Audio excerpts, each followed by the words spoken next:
Delivery বয়ের ভাগ্য একেবারে বদলে গেল যখন ভুল করে তার হাতে ফিউচার স্টোর চলে আসে। সে প্রথমেই একটি ম্যাজিক্যাল হার্ব কিনে ঝটপট খেয়ে ফেলে। পরের মুহূর্তে দেখল তার সব চোট আঘাত ধুয়ে গেল। কিন্তু খবর এলো তার বাবা বিপদে। সে দৌড়ে কনস্ট্রাকশন সাইটে গেল। সেখানে কিছু গুন্ডে তার বাবাকে মারছে। ডেলিভারি বয় গুঞ্জনে তাদের লিডারের দিকে ধাওয়া করলো, কিন্তু তার শক্তি তাদের কাছে কিছুই নয়। মাটিতে গড়িয়ে পড়ে সে, আর ফোন খুলে ফিউচার স্টোর চালু করলো। সকল টাকা খরচ করে কিনলো বিস্ট পিল। কিন্তু এই পিলের সাইড এফেক্ট এমন যে তার অবস্থা আরো মজাদার হয়ে গেল। গুন্ডেরা তাকে দেখে আরো মারতে শুরু করলো। বেচারা ছেলে দয়া চায়, আর লিডার মজা পেয়ে $1000 ছেলে চলে গেল।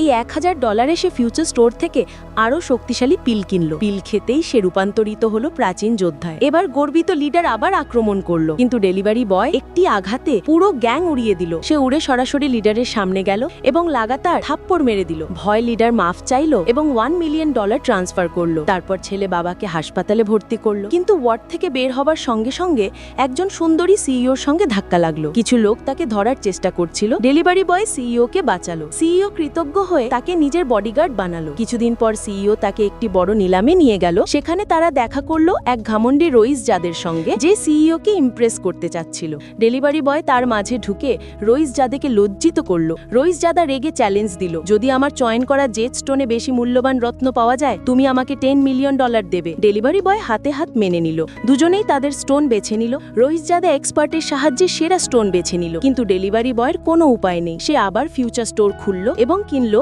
প্রসপেক্টিভ পিল। পিল খেতেই দেখলো তার চোখে সবকিছু দেখা যায়। এই সুপার পাওয়ার দিয়ে সে সবচেয়ে মূল্যবান জেট চিহ্নিত করলো। ফাইনাল মোকাবলা শুরু। রইস জাদা ঘমন্ডে হাসছিল, কিন্তু তার স্টোন খুলে কেউ অবাক, ভিতরে কিছুই নেই। ডেলিভারি বয়ের পালা। যখন তার স্টোন খোলা হলো, সারা হল চমকে উঠলো। ভিতরে লুকানো ছিল সবচেয়ে মূল্যবান জেট। শেষে ডেলিভারি বয়কে দিতে হলো $10 মিলিয়ন এবং রইস জাদা হার মেনে নিল।